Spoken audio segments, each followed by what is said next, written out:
এগুলো হলো over active ব্লাডারের জন্য ব্যবহৃত হয় এমন কিছু ওষুধ। ওভার অ্যাক্টিভ ব্লাডারটা হলো, এটা হচ্ছে মূত্রতন্ত্রের একটা সমস্যা। এটাতে বারবার প্রস্রাবের তাগিদ অনুভব হয়। অনেক সময় প্রস্রাব তাগিদ হওয়ার সাথে সাথে প্রস্রাব চলেও আসে, প্রস্রাব ধরে রাখতে পারে না। তো এটার লক্ষণগুলো হচ্ছে হঠাৎ প্রস্রাবের তীব্র তাগিদ হয়, দিনে 8-10 বারের বেশি প্রস্রাব হয়, রাতে প্রস্রাবের জন্য ঘুমিয়ে যায়, ঘুম থেকে উঠতে হয়, আর্জ ইনকন্টিনেন্স হয়, অর্থাৎ তাগিদের পরপরই প্রস্রাব চলে আসে। এগুলো বিভিন্ন কারণে হতে পারে, বয়সজনিত কারণে, বয়সের সময় যে আমাদের যে মূত্রনালীর মাসল এগুলো রিল্যাক্স হয়ে যেতে পারে। এছাড়া hormonal imbalance, spinal cord injury এগুলোতেও হতে পারে।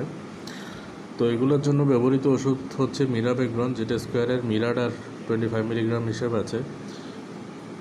মিরাবেগ্রনটা হচ্ছে একটা বিটা 3 অ্যাগনিস্ট। এটা ব্লাডারের ডেট্রোসান মাসলকে রিল্যাক্স করে ইউরিনের ধারণ ক্ষমতা বাড়ায়।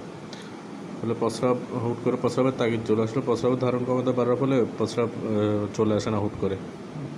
এটা হচ্ছে ডোজ হচ্ছে 25 milligram once daily with or without food.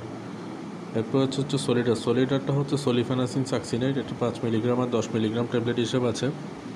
সলিফেনাসিনটা হচ্ছে একটা অ্যান্টিমাস্কারিনিক এজেন্ট, যেটা হচ্ছে M3 রিসেপ্টর অ্যান্টাগনিস্ট। এটা ব্লাডার মাসেল কন্ট্রাকশন কমায়, ফলে আর্জেন্সি আর ইনকন্টিনেন্স কমে। ফলে হঠাৎ প্রস্রাবের যে ব্যাগ আসে, ব্যাগটা কমে। এটা হচ্ছে 5 এবং 10 মিলিগ্রাম ট্যাবলেট হিসেবে আছে, দিনে একবার। এটা সাইড ইফেক্ট হিসেবে কনস্টিপেশন হতে পারে, হিট ইনটলারেন্স এগুলো হতে পারে। তো চিকিৎসকের পরামর্শ অনুযায়ী গ্রহণ করা উচিত। আর আছে হচ্ছে ইউকলটা হচ্ছে 2 মিলিগ্রাম একটা ট্যাবলেট। এটা হচ্ছে টলটেরোডিন টার্টারেট একটা ট্যাবলেট। এটা হচ্ছে একটা অ্যান্টিমাস্কারিনিক এজেন্ট। এটা মাস্কারিনিক M2 আর M3 মাস্কারিনিক রিসেপ্টরকে ব্লক করে, ফলে ব্লাডার কন্ট্রাকশনটা কমায়। ব্লাডার কন্ট্রাকশন কমানোর ফলে প্রস্রাবের ব্যাগটা কমে, চাপটা কমে। এটা 2 মিলিগ্রাম ট্যাবলেট হিসেবে আছে, দিনে 2 বার উইথ আর উইদাউট ফুড। সবগুলো ওষুধই খাবারের সাথে বা খালি পেটে বা ভরা পেটে খাওয়া যাবে।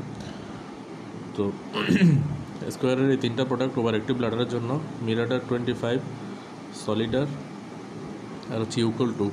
আচ্ছা, এই ভিডিওগুলো কোনো কোম্পানি বা ওষুধের প্রচারণার জন্য না, নিজেদের যাতে সহজে মনে থাকে এডুকেশনাল পারপাসে ইউজ করা। যে কোনো ওষুধ সেবনের আগে রেজিস্টার্ড চিকিৎসকের পরামর্শ নেবেন। ধন্যবাদ।